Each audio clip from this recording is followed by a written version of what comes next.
y llevando su terrorífica máscara de Pikachu, el asesino recorrió las duchas repletas de... ¿Qué tal? ¿Cómo estáis? Nunca os oigo llegar. Pues aquí estoy escribiendo... No, Han, no. Aquí estoy escribiendo una novela con asesino con máscara, porque estoy pensando, la verdad es que no llevamos mal año con el cine de terror, la verdad es que llevamos un buen año, y con el slasher tampoco lo llevamos. A ver, hemos tenido, por ejemplo, propuestas muy simpáticas como es Scream 6, que me lo pasé muy bien, o Totally Killer, una película que os recomiendo, que es muy maja. Imaginaros mezclar Regreso al Futuro con Halloween. Pues eso es lo que tenéis. Y tal cual. No, la recomiendo, es bastante maja, la verdad es que sí. Pues bien, nos llega Black Friday, la pude ir a ver esta semana y me lo pasé muy bien. Bueno, ahora entraré en detalles. Película dirigida por Eli Roth, que nos explica pues las andaduras de un asesino con máscara en una población de Estados Unidos el Día de Acción de Gracias. Esta película es muy interesante porque sale de una propuesta de hace unos años, hace 16 si no me equivoco. ¿Os acordáis de aquella película, esa sesión doble que era Greenhouse, que tenía dos películas, que era Planet Terror y Death Proof, dirigidas por Robert Rodríguez y Quentin Tarantino, respectivamente? Que era un homenaje pues a las sesiones dobles de Serie Z, Greenhouse, Serie Z, cine de terror violento, sobre todo en autocines y demás. Y entonces fue aquella propuesta que no funcionó tan bien como nos gustaría que hubiera funcionado, ¿no? Pues en esa propuesta, si la recuperáis, ahí pues entre medio de las dos películas había una serie de trailers falsos, o sea, trailers hechos para películas que no existían, pues dirigidos por gente tan destacable como Edgar Wright, Eli Roth, Rob Zombie y Robert Rodríguez, que además de su Planet Terror, pues también hizo un tráiler falso para la película. Rob Zombie, que la de Rob Zombie no os lo perdáis, tenía a Nicolas Cage interpretando a Fu Manchu.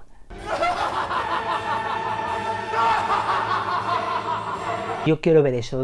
¿A quién hay que matar para ver eso? Ya. Eli Roth hizo su tráiler falso, era de una película falsa que no existía, que se llama Thanksgiving. Pues era un tráiler bastante impresionante. Pues años más tarde, este señor de tapadillo, bueno, pues aprovechando la postproducción de su nueva película, que es una adaptación de un videojuego que se llama Borderlands. No lo conozco, pero bueno, sé que en la película sale Jamie Lee Curtis, así que hay que verla. El tío ha aprovechado y ha adaptado su propio tráiler falso y lo ha convertido en película. Es bastante esto, ¿no? Porque normalmente los trailers, si no me equivoco, vienen después de las películas, pues aquí es al revés. Tenemos un caso de una película que viene después de un trailer falso. Hay otro precedente, que es la de Hobo with a Gun, creo que es, con Roger Hauer, que nació también de un trailer falso. No la he visto, ya la veré. Ah, Iván, que te olvidas. Y Robert Rodríguez, del trailer falso para Greenhouse, que se llama Machete, sacó dos películas, Machete y Machete Kills. Pero bueno, nada, se estrena en nuestras salas Black Friday, como la han llamado aquí, título original Thanksgiving. Y bueno, ¿qué me ha parecido? Pues una película de terror bastante efectiva, un slasher dirigido por Eli Roth, como estamos hablando. Una película que, bueno, vais a tener con personajes muy, bueno, interesantes o simpáticos, si queréis llamarlo mejor así. Una película que demuestra una madurez del director bastante admirable, ¿no? Bien demostrada ya está en el prólogo de la película, que es bastante brutal. Y esto me lleva a una cosa, bueno, que es que la película nos está hablando de una película de asesino con máscara, que se va cargando gente con un motivo específico. Aunque esto sea escrito en spoiler, no os voy a decir qué es. Pero lo más irónico es que lo más terrorífico de la película es lo que atañe a la faceta más realista. La trama nos explica un episodio que está más cerca de la realidad que no de una ficción de asesino con máscara, y eso es un poco más terrorífico. Una película con unas escenas gore de matanza que os van a deleitar. Es una película para mayores de 18 años, o sea, no nos llevemos a engaño. Os vais a poner las gotas con gore y sangre, es una delicia, es ese gore divertido que nos encanta.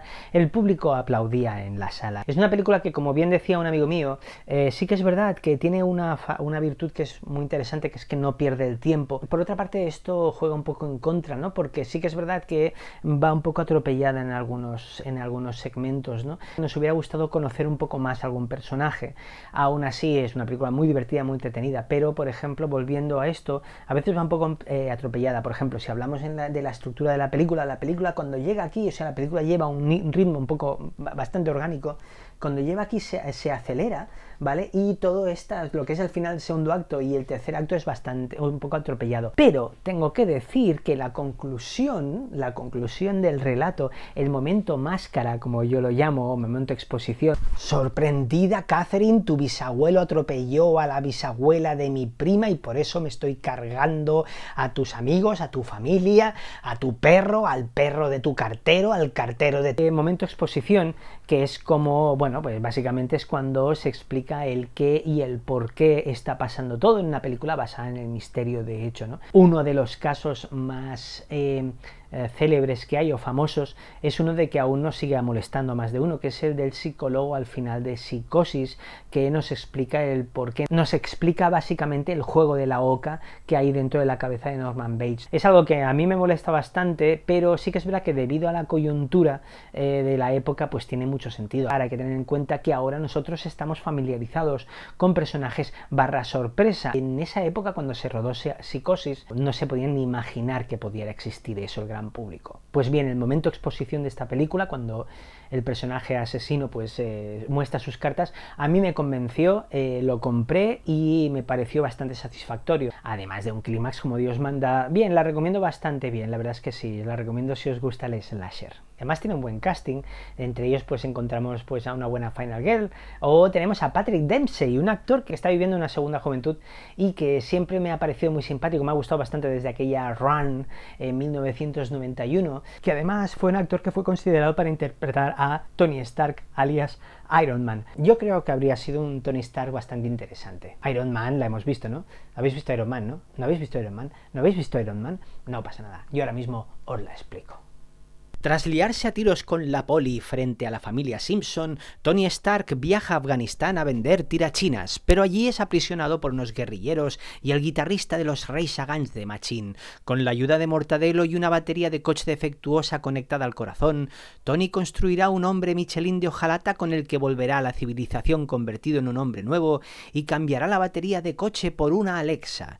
Tony aprenderá a volar peor que Campanilla, le fastidiará el cucurucho a un niño y se cargará un piano de cola mientras Jeffrey Lebowski sufre un complejo de Salieri y empieza a dejar sordo a la gente que le cae gordo. Tony se aprenderá su número de la seguridad social y a atarse los zapatos, tomará cartas en el asunto, pondrá en su sitio a unos milicianos malvados, le hará el amor a un F-16, jugará a la gallinita contra una mujer que lleva a sus hijos a ver el Rey León y protagonizará un apasionante clímax sobre un filipino luminoso de 20 metros de diámetro para encontrarse con Samuel L. Jackson al llegar a casa después de una rueda de prensa muy especial. Fin. Bueno, a lo mejor no es así. Pues Black Friday, la verdad es que no, por lo que creo, lo que sé, no le ha ido mal en taquilla, ni con la crítica tampoco. Si no le ha ido mal en taquilla, la verdad, pues esto significa que va a haber más secuelas, haceros a la idea. Si no me equivoco, esto va así, o sea, en cuanto una productora recupera en taquilla el presupuesto invertido y a partir de ahí recauda la mitad, el 50% de más, ya hay luz verde para una secuela, o sea que va a venir bien, además sobre todo teniendo en cuenta que ahora mismo la gran franquicia estrella de slasher que es Scream está prácticamente muerta y enterrada, pues bueno, un relevo no irá mal. Pues hablaré ahora de Eli Roth, el director de Black Friday, discípulo barra colaborador de David Lynch en sus inicios, un director que no ha dejado de trabajar, un director con un estilo bastante gráfico y explícito, que ha sembrado una legión de amantes en el cine de terror, pero que sobre todo ha garantizado una experiencia terrorífica bastante efectiva y completa, ¿no? Un director que no ha dejado de trabajar como asistente de producción, como actor, o sea, lo hemos podido ver de figurante en Jurassic Park 2, por ejemplo, o interpretando al oso judío dentro de Los Malditos Bastardos de Aldo Rain, de la película dirigida por su amigo Quentin Tarantino, Malditos Bastardos. Que sepáis que para ese papel habían pensado en Adam Sandler. Bueno, no habría estado mal, yo creo que habría funcionado bastante bien, la verdad es que sí. Un director con una con una carrera con resultados algo desiguales e irregulares para mí, pero sí que es verdad que es el director de uno de los últimos clásicos, como puede ser Cabin Fever. Dirigió una genial película de terror para niños que era La casa del reloj en la pared, por ejemplo, o también dirigió esa maravilla horrorosa, brutal, que tiene un lugar privilegiado en mi corazón, que estamos hablando de Hostel.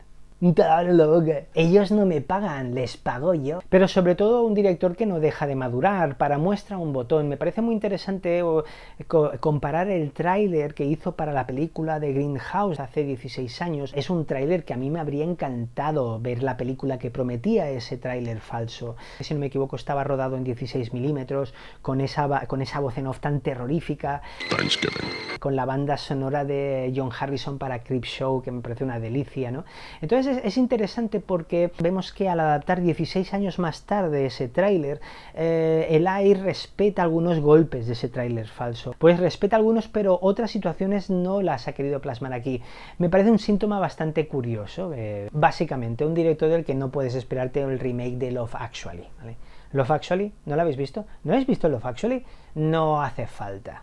Pues bien, ya me conocéis, voy a aprovechar el estreno de esta película para hacer uno de estos vídeos míos con mis reflexiones, ¿no? Vamos a hablar del subgénero slasher, subgénero de terror que viene del palabra slash, que significa acuchillar. La definición clásica que se le ha dado es de película de terror con asesino enmascarado que asesina con arma blanca. A mí me gusta verlo como subgénero del cine de terror en el que el punto de vista del asesino pues adquiere una importancia capital. Históricamente el subgénero del slasher se inicia con obras insignes como son Psicosis de Alfred Hitchcock o Peeping Tom o El fotógrafo del pánico de Michael Powell, que sentaron un poco las señas de identidad de este subgénero.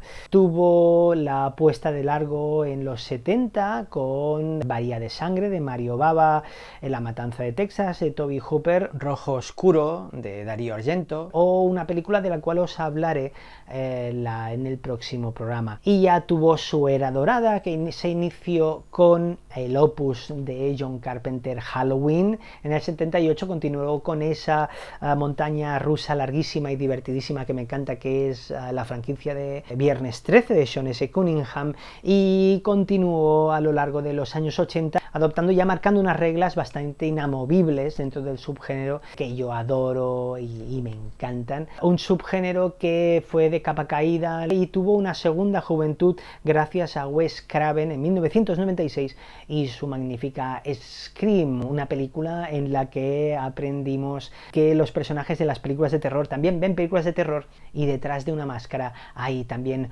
una persona. Oh, fino, fino. Detrás de y después de la era meta o metalingüística que inició la película de Wes Craven Scream, pues vinieron otras películas que siguieron dándole una vuelta de tuerca interesante al género, ¿no? Ahora mismo pues se me ocurren tres. Os puedo hablar de Freaky, de You Might Be the Killer, por ejemplo, o de Tucker and Dale vs Evil, con los geniales Alan Tudyk y Tyler Labine. Un subgénero del slasher al cual se marcó una serie de reglas a las cuales vamos a ver si la película de Eli Roth se adecua correctamente. Número 1. El asesino se mueve por venganza o puro odio. Check. Número 2. El asesino mata con diferentes armas. Vaya que sí. Check, check, check. Número 3. Punto de vista. En las películas de slasher muchas veces nos ponemos en el punto de vista del asesino, viendo cómo recorre el escenario o escruta a sus víctimas. Black Friday, bueno, no es una excepción, lo dejaré ahí. Tengo que deciros, por ejemplo, si queréis ver un ejemplo muy majo y no queréis ver una película de slasher, si recuperáis, si veis la mejor película para mí de Brian De Palma, que es Blowout, Impacto, empieza con una escena que están montando en un slasher y veis un ejemplo del punto de vista en los slashers. Número 4. Las víctimas suelen ser jóvenes, promiscuos, en situaciones sexuales. Esto aquí Black Friday check, aunque sí que es verdad que con el paso del tiempo esto ha quedado un poco más difuso y slasher tras slasher la verdad es que ha acabado pillando todo el mundo.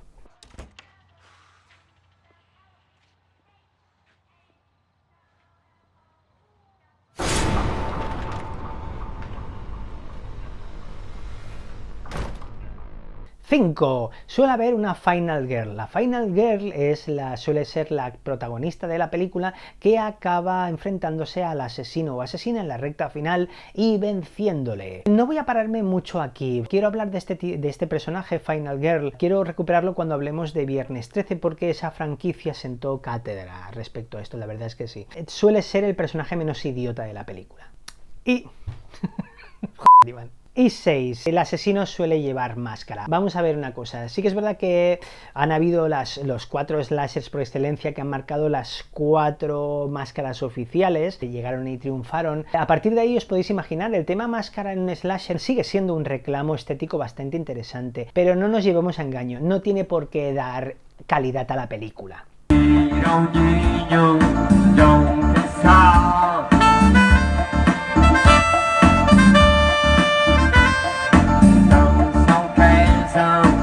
Bueno, pues básicamente la película de Eli Roth, Black Friday, cumple la mayoría de estas pautas. Y yo voy a acabar con una de mis listas de recomendaciones. Voy a acabar con una recomendación de 3 slashers ochenteros que me gustan mucho por su efectividad. Voy a matizar ahí. Voy a dejar fuera de esta recomendación pues Halloween, Viernes 13 y la otra obra de la que os hablaré, porque creo que ya son obras que las conocéis y me parece más interesante recomendaros películas que no conocéis, así pues siempre está bien. Número 1. Campamento Sangriento, película dirigida por Robert Kiltzik en 1983, que nos explica la aventura de Robert Angela Baker, si no me equivoco, una chica traumatizada que se apunta con su primo a un campamento de verano justo en el momento en el que entra a participar un personaje misterioso con intenciones bastante letales y peligrosas. Nada nuevo bajo el sol, no reinventa la fórmula de slasher, entonces, ¿por qué os la estoy recomendando? Porque es una película que hay que ver, es una película que os garantizo no os va a dejar indiferente. Número 2, Tenebre, de 1982, dirigida por Dario Argento, el maestro del giallo. ¿Qué es el giallo? El giallo es género italiano de suspense y terror con elementos de misterio y detectivescos, a menudo con asesinatos y muertes brutales y sangrientas. Dario Argento, una vez más os voy a tocar las narices y os daré deberes, buscar su filmografía donde queráis, os lo pongo fácil, repasar sus años 70 y 80, pero ya. Tenebre, película protagonizada por el grandísimo Anthony Franciosa, que nos explica la historia del un escritor norteamericano que viaja a Italia justo en el momento en que un asesino empieza a asesinar a gente relacionada con el libro. Una película que se pone las botas a nivel de sangre, suspense, muertes, pero sobre todo tiene un juego en la trama que me encanta y me vuelve loco. La recomiendo bastante. Tenebre, Dario Argento, 1982. Y para número 3 os dejo una película que me gusta mucho, que es una película de 1982 dirigida por Mark Rosman llamada House on Sorority Row, película que nos narra la historia de unas chicas de una fraternidad que deciden gastarle una broma a su casera, una mujer, un auténtico hueso duro de roer. Obviamente la broma saldrá bastante mal y a estas chicas pues les espera una noche muy interesante. La verdad es que su título en castellano es bastante claro, 7 mujeres atrapadas. Una película que logra una genial atmósfera gracias a la dirección de Mark Rosman, la brutal fotografía de Timothy Sarstedt, ¿lo he dicho bien? Y sobre todo la excelente banda sonora de Richard Van. Es una película casi yo la veo como un slasher victoriano, o sea, consigue esa tenebrosa atmósfera que le sirve muy bien a la película. Si además añadimos que tiene como Final Girl a la genial Kate McNeil, una actriz que me gusta mucho, y además la película tiene un desenlace, un final algo lisérgico gracias a la intervención de la distribuidora en su día, un final que pese a eso a mí me parece bastante estimulante, pues es una película que me gusta mucho recomendaros, la verdad es que sí, espero que os guste tanto como a mí. Y bueno, llegamos al final del vídeo, acabaré con las preguntas. ¿Habéis visto Black Friday? ¿Qué os parece? ¿Os gusta tanto como a mí? ¿Qué nota le dais? Yo le doy un 6,5 guapamente. Como irá creciendo con el paso de los días, mañana tendrá un 7. No quiero saber qué nota tendrá la semana que viene. O yo qué sé, si no habéis visto Black Friday, ¿cuál es vuestro slasher favorito? ¿O cuál es el slasher que no recomendáis para nada? También es interesante. Ponedlo en los comentarios. Y bueno, si os ha gustado el vídeo, espero que sí, pues darle un like, que me iría muy bien. O os podéis suscribir y si le dais a la campanita que estará por aquí, pues cada vez que publique un nuevo vídeo, pues os aparecerá una notificación. Yo os dejo, voy a seguir con mi novela, estoy escribiendo sobre drogas y sexo, no irá nada mal, no me pasará nada.